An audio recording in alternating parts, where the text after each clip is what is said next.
كم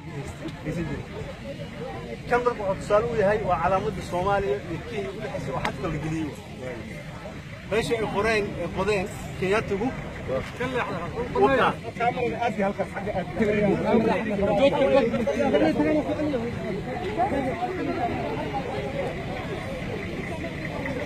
أنا حقيقة إنه إن عندنا بحنين وتاجي مش الجلي وكتاجي سمع أنت سوود أرجع ولا تكلم هاي هل كان وحامر ودمر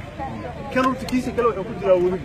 أنا أقول تام ولا وبيجي بيرك أحتاله وكل حياة لكن كيس كلا كم كوادن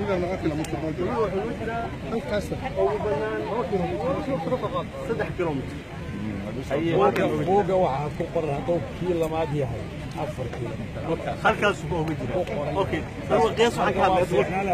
gaariga sida uu oray ma kama gaarna hatta way joogmatay maanta biyaha ku sokay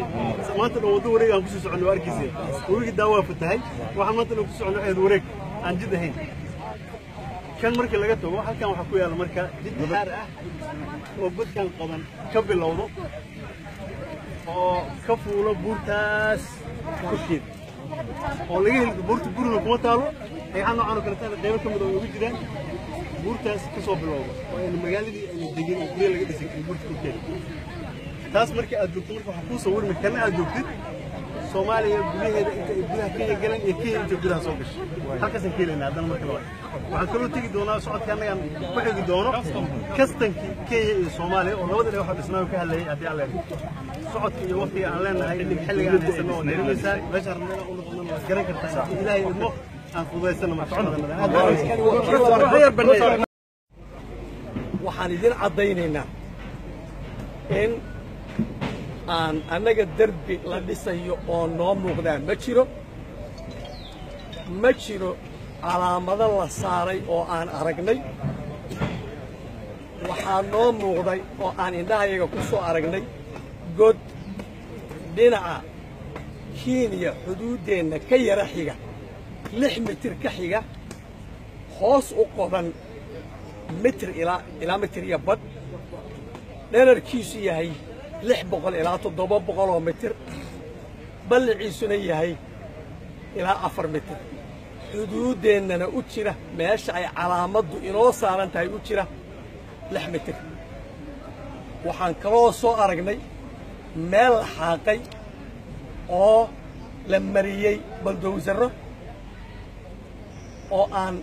caddayn sida ay arrintaas u dhacday wixii intaa ka dambeeya waxaan u daynaynaa dawladda Soomaaliyeed oo iyadu farsamadeeda iyo hawlaheeda ka gali doonta waa mahadsantahay العالمين والصلاة والسلام على من لا نبي بعد وعلى آله وصحبه أجمعين وبعد أدي أدلو مهسين بعد الصحافة داخل تسكتب وحرمنا إن الحقيقة إنه أنا أنا شخصيا عبد الشيخ حسن عبد الله وسيد كريمة بداية أمنية المام الدولات كجبلان مركزنا أها جدي جبلان والسعودية وكو جميلين وحي أن أنمت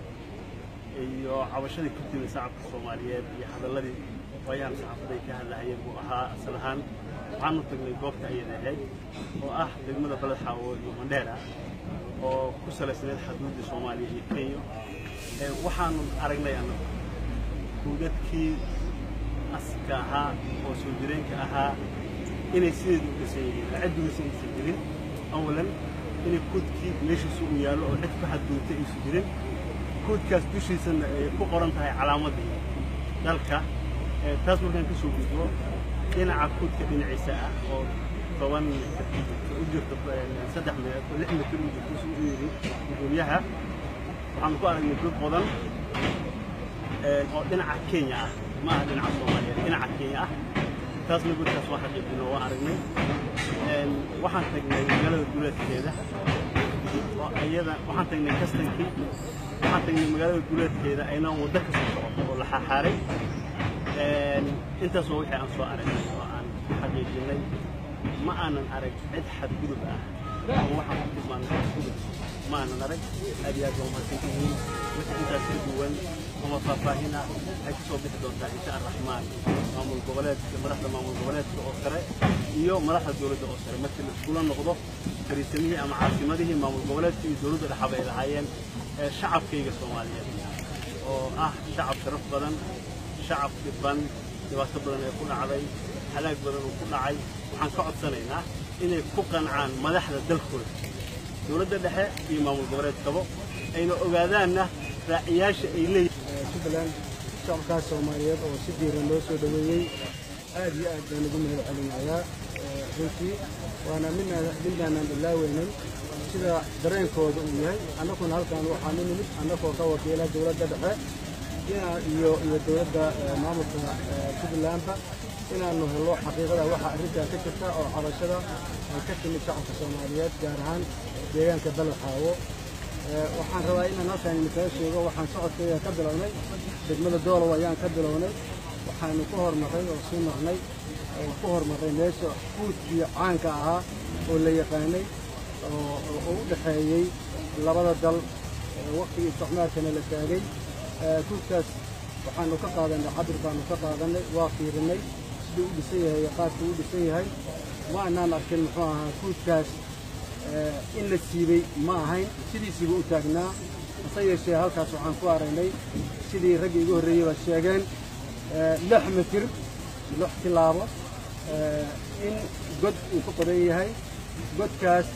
oo 600 oo mitir waa dhinaca Kenya ayuu ka qodan yahay 600 oo mitir dheer ah godkiisuna ilaa 1 mitir iyo intaasaan ku qiyaasnay iyo 4 mitir oo ballac ah muxuu ahaa arrintaasna waa noo xaqiiqowday inaanu aragnay godkaas dhinaca Kenya waxaan kaloo aragnay meel la mariyay jid muxuu ahaa katarbiile la soo mariyay oo wado dhinaca xagga u soo jeeda ayaduna inay jirto labadaas waa xaqiiqinay waxaa kaloo xaqiiqinay inaanan arag darbi dhisan ama dhinaca Soomaalida ka dhisan ama dhinaca muxuu ahaa dhinaca Kenya ka dhisan inaanan arkin midda kale oo aan rabaa inaan aad iyo aad inaan muxuu ahaato inuu ku xaqiijiyo waxay wax tuulada oo hadda oo kuwa caanka oo la yaqaanay inaanu muxuu ahaa aanan arag oo la siiyay waxaan kaloo waraysi dheer la yeelanay ilaa xadka ilaa ceel waaq dadkii mas'uuliyiinta ahaa oo joogay gudoomiyihii ceel waaq oo ka mid yahay oo ayadana aan ka xaqiijinay tuuladkii jiray oo caanka ah oo xadka ku yaalay in wax la yeeleeyay iyo in kaleeto ayaduna waxay noo xaqiijiyeen in wax yeelo wax oo halkaas ay tuuladkaas ay ku arkeen inaysan jirin bay ayaguna noo xaqiijiyeen waxaa weeye wixii intaas dhaafsiisan oo farsamo ku saabsan waxaanu ula noqon doonaa haddii aan laydno dawladda federaalka iyo maamul goboleedka oo iska kaashan doona haddii aan laydno wixii arrimahaas faahfaahin oo ku saabsan